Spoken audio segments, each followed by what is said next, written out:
नमस्कार। NIOS के छात्रों, आपका NIOS के स्टूडियो में स्वागत है। आज का पहला चैप्टर जो हम ले रहे हैं वो है कॉम्प्लेक्स नंबर्स। कॉम्प्लेक्स नंबर्स के प्रोग्राम्स को शुरू करने से पहले हम आपको याद दिला दें कि अब तक हम जितने भी संख्याएं देखते रहे हैं या जिनके साथ हम कैलकुलेशन करते रहे हैं, उन सब में जब भी हमने किसी भी संख्या का स्क्वायर किया, वर्ग किया, तो हमें एक घनात्मक संख्या ही प्राप्त हुई, हमें एक पॉजिटिव नंबर ही मिला। जैसे 4 का वर्ग किया तो 16 मिला, घटा 1/2 का वर्ग किया तो 1/4 मिला, वर्गमूल 3 का वर्ग किया तो हमें 3 मिला, घटा 5 का वर्गमूल का वर्ग किया तो हमें 5 मिला। कोई ऐसी संख्या नहीं थी जहाँ पर कि हम वर्ग करने पर एक ऋणात्मक संख्या प्राप्त करते। जैसे घटा 25 का वर्गमूल निकाला जा सकता है। घटा 625 का वर्गमूल कैसे निकालें? घटा 1/4 का वर्गमूल कैसे निकालें? घटा 32 वर्गमूल का कैसे हम समाधान करें? ऋणात्मक संख्याएं या जो वो संख्याएं जिनके आगे घटा का चिन्ह लगा हो, उनका वर्गमूल निकालने के लिए हमें ज़रूरत पड़ती है एक नई संख्या की। इस नई संख्या को हम कहते हैं आयोटा। आयोटा बराबर है वर्गमूल घटा 1।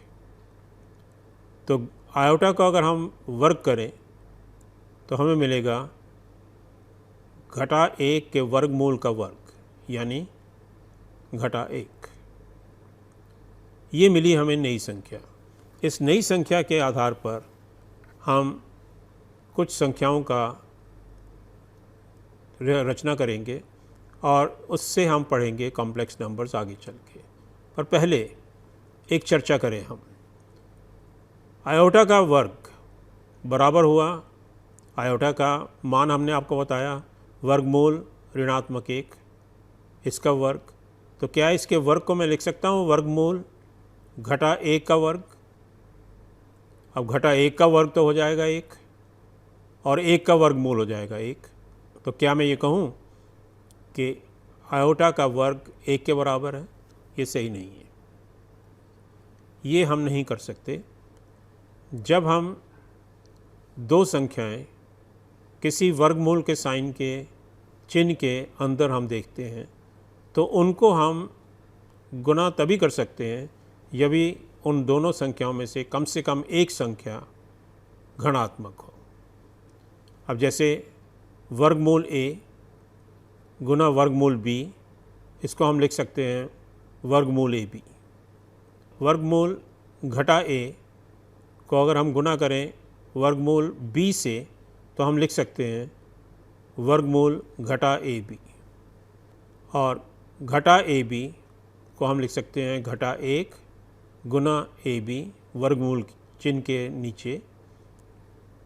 अब घटा 1 का वर्गमूल आपने देख ही चुके हैं कि ये होता है आयोटा, तो इसको हम लिखेंगे ए बी आयोटा। एक और संख्या लेते हैं हम, वर्गमूल घटा a गुना वर्गमूल घटा b। अब इसमें घटा a और घटा b को हम गुना नहीं कर सकते। हमने आपको थोड़ी देर पहले बताया कि इन संख्याओं को हम गुना तभी कर सकते हैं यदि दोनों में से कम एक घनात्मक हो। यदि दोनों ही ऋणात्मक हैं तो हम उनको गुना नहीं कर सकते। तो इसलिए हम लिखेंगे आयोटा वर्गमूल a वर्गमूल घटा a के लिए, वर्गमूल घटा b के लिए हम लिखेंगे आयोटा वर्गमूल b। अब आयोटा और आयोटा को गुना हुए तो ये बन गया आयोटा का वर्ग और वर्गमूल ए बी। आयोटा का वर्ग हो गया घटा 1, तो हमें मिल गया घटा वर्गमूल ए बी। और संख्याएं देखते हैं हम। अब हम संख्या लेते हैं वर्गमूल घटा 25। घटा 25 को हम लिख सकते हैं वर्गमूल 25 गुना घटा 1। 25 का वर्गमूल तो हो गया 5 घटा 1 का वर्गमूल हो गया आयोटा, तो वर्गमूल घटा 25 का हमें जो रिज़ल्ट मिला वो आया 5 आयोटा। इसी तरह घटा 32 ले लीजिए। घटा 32 का वर्गमूल बराबर लिखेंगे हम वर्गमूल के चिन्ह के नीचे 16 गुना 2 गुना घटा 1। घटा 1 इसलिए क्योंकि घटा 32 था पहले। 16 का वर्गमूल आ गया 4, 2 के वर्गमूल को 2 का वर्गमूल लिखेंगे और घटा 1 के वर्गमूल को लिखेंगे आयोटा। बिल्कुल इसी तरह वर्गमूल घटा 18, 18 को हम लिखेंगे 9 गुना 2 और क्योंकि घटा पहले है इसलिए हम घटा 1 अलग से लिख लेते हैं। ये हो गया वर्गमूल 9 गुना वर्गमूल 2 गुना वर्गमूल घटा 1। 9 का वर्गमूल हो गया 3, 2 वर्गमूल को ऐसे ही लिखेंगे और घटा 1 का वर्गमूल हो गया आयोटा। तो इस तरह हमने आपको मिलाया एक ऐसे माप से जिसको हम कहते हैं iota. Iota imaginary numbers, imaginary numbers के आई से इस आई का हमने एक चिन्ह बनाया जिसको कि हम इमेजिनरी नंबर, काल्पनिक नंबर कहते हैं। आयोटा का वर्ग हमने देखा घटा 1 है।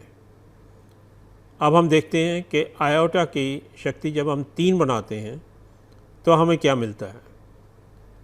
आयोटा के 3 को हम लिखेंगे आयोटा का वर्ग गुना आयोटा। आयोटा का वर्ग बन जाएगा घटा 1, आयोटा ऐसे ही रहेगा तो हमें मिलेगा घटा आयोटा। तो आयोटा का जब हम पावर 3 बनाते हैं तो वो मिल जाती है हमें घटा आयोटा। अब अगर हम आयोटा की शक्ति 4 बना दें तो 4 बनाने से हमें मिलेगा आयोटा वर्ग गुना आयोटा वर्ग। आयोटा वर्ग हो गया घटा 1, आयोटा वर्ग हो गया घटा 1। घटा 1 को घटा 1 से गुना करें तो 1 आ जाएगा। अब आगे चलें, आयोटा की शक्ति 5, इसको हम लिखेंगे आयोटा का 4 गुना आयोटा। आयोटा की शक्ति 4 अभी हमने देखा ये 1 देता है हमें और गुना आयोटा तो हमें मिल जाएगा आयोटा, यानी आयोटा की शक्ति 5 हमें मिलेगी आयोटा। अब यहाँ पर एक ध्यान देने योग्य बात है कि आयोटा की शक्ति जब हम 4 करते हैं तो हमें 1 मिलता है, एक घनात्मक संख्या मिलती है। आयोटा का वर्ग करते हैं तो हमें क्या मिलता है, ऋणात्मक 1।